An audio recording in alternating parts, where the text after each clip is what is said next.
विशेष गरी हामी रमाइलो आजको साँझ अनि मलाई हिजो अस्ति जुन जुलाईमा एउटा याद आउँदैछ 3 डिसेम्बर महिना कहिले आउँछ। डिसेम्बर महिना आउँदाखेरि चाहिँ यति साह्रो रमाइलो हुन्छ, नानीहरूको मुहार सबैको मुहार खुसियाली हुन्छ। अनि विशेष गरी आजको हाम्रो उच्च पदमा रहने हाम्रो बिचमा रहने विभिन्न हामीले थानाबाट ओसी बालजर भोटियाज्यूलाई अनि हाम्रो एसपीलाई अनि हामीले विभिन्न हाम्रो यहाँ गाउँका हाम्रो जिपी2 जिपी1 का प्रेसिडेन्ट उहाँहरू सबैलाई हामीले बोलाएको निम्ताएको छौँ।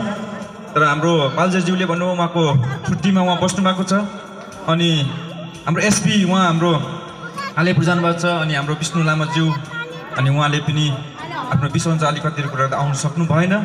जतिजना हाम्रो बिचमा उपस्थित हुनुहुन्छ हामी उहाँहरूलाई आदर गरेर आजको बडादिन मेरी क्रिसमसलाई हामी उत्साह अनि आनन्दमा अनि रमाइलोमा हामी मनाउने छौँ। प्रभु येशूको जन्म दिवसलाई हाम्रो यस जगतका यस ठाउँका उच्च पदमा रहेकोहरूलाई उहाँहरूलाई याद गर्दै उहाँहरूलाई हामी स्वागत गर्दै उहाँहरूको सम्झना लिँदै भए पनि हामीहरूलाई आउने दिनमा उहाँहरूले हामीलाई निश्चय साथ दिनुहुन्छ। निश्चय हाम्रो प्रोग्राममा हाम्रो विभिन्न कार्यक्रममा उहाँहरूको हात उहाँहरूको साथ हामीलाई निश्चय चाहिन्छ। अनि यो सबै कुरा हामी उहाँलाई सम्झिँदै सम्पूर्ण हाम्रो बिचमा हाम्रो विशेष गरी हाम्रो जयगाउँ थाना ओसी बालजर भोटिया हाम्रो जिपी1 का प्रेसिडेन्ट सबैलाई लिएर हामी एकपल्ट जोरदार ताली बजाएर उहाँहरूलाई यादगार गरौँ न। हामी आउनुहोस्, हाते ताली बजाउँ है, हात छ भने उहाँहरूको लागि हामी स्वागत गर्नेछौँ।